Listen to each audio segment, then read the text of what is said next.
You probably know someone like this. When they are with one group, they agree with everything that group says. They laugh at the same jokes. They share the same opinions. They seem completely convinced. But then, with a different person, something changes. The same topic comes up, and suddenly their position is different. Not slightly adjusted. Different. They criticize what they praised yesterday.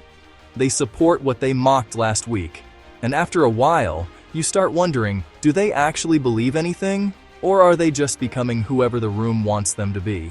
Most people explain this in the simplest way. They say these people are fake, weak, manipulative. Sometimes that may be true.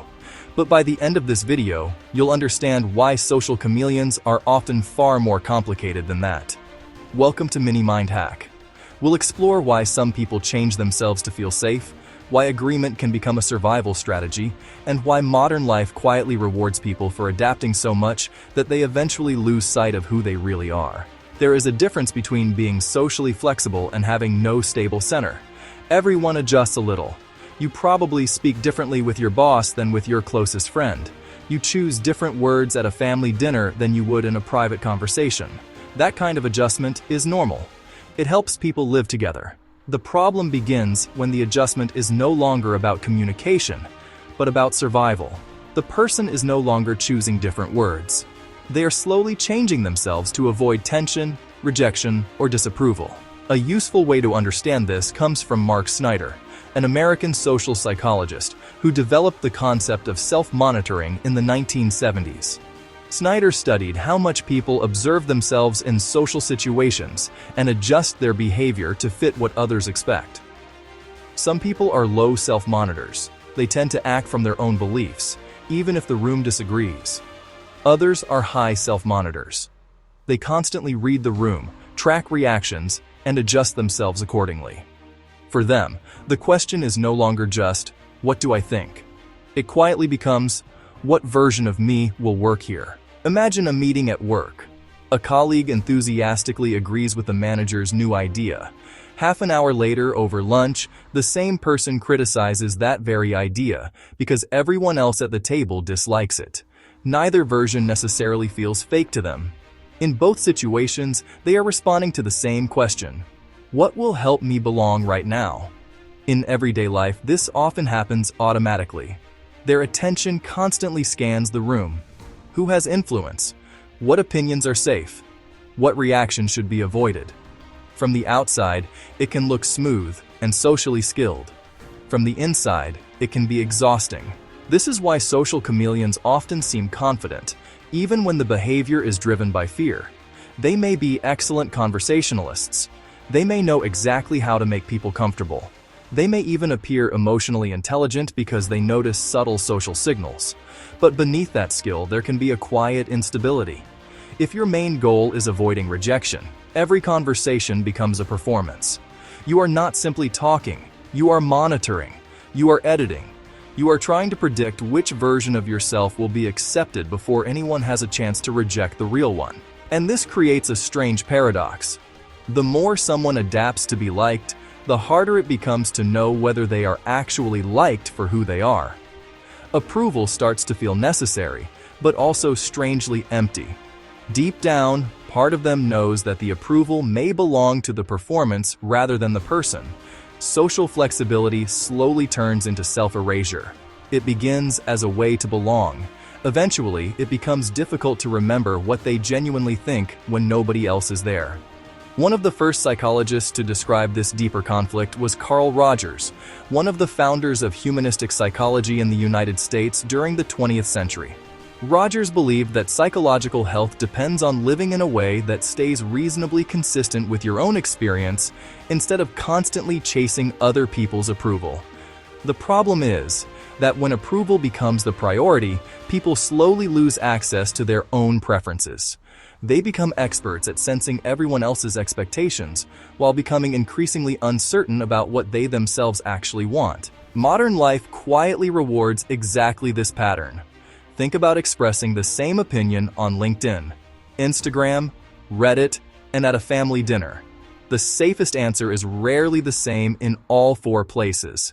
Every environment subtly teaches us which version of ourselves receives approval. Over time, it becomes surprisingly easy to stop asking, "What do I actually believe?"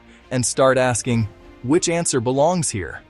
Without noticing, identity becomes something to optimize instead of something to discover. But here's the strange part. The biggest victim of a social chameleon is often not the people around them. It's the social chameleon. Conversations may go smoothly, people may like them, they may fit into almost every group, yet they often leave those conversations with very little certainty about themselves. The more successful they become at adapting, the less opportunity they have to discover who they are without an audience. Of course, not everyone who changes their behavior is a social chameleon. Healthy communication always involves empathy, flexibility, and sensitivity to context. The difference lies in what remains stable underneath. Healthy adaptation changes the way an opinion is expressed. It does not require changing the opinion itself. Social chameleons often sacrifice internal consistency in exchange for external acceptance. What looks like confidence may actually be a continuous negotiation between fear and belonging. There is another irony hidden inside this pattern. The very strategy designed to prevent rejection often prevents genuine closeness. Strong relationships are not built because someone always agrees with us. They grow because we gradually discover who the other person really is, their preferences, their disagreements, their imperfections. When every rough edge is carefully polished away, there is very little left for another person to truly know. The next time you notice someone expressing completely different opinions depending on who is listening, it may be worth looking beyond the contradiction itself. Instead of immediately assuming dishonesty or manipulation, consider another possibility. Perhaps they have spent so many years adapting that they no longer know how to stop.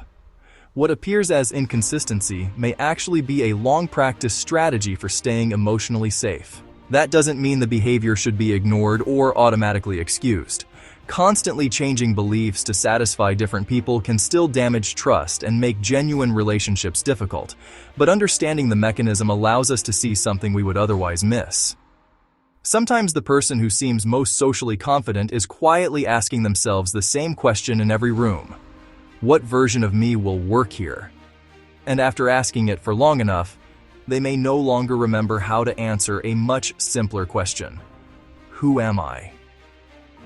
The people who seem to change with every conversation are often trying to solve a problem much deeper than the discussion itself. They are searching for safety, belonging, and acceptance, even if it comes at the cost of their own identity. That doesn't excuse the confusion this creates for others, but it helps explain why the pattern exists. The next time you meet someone who always seems to become a different person, depending on who they're with, remember that you may not be watching confidence. You may be watching someone who has spent years learning that belonging feels safer than being known. Thank you for watching Mini Mind Hack.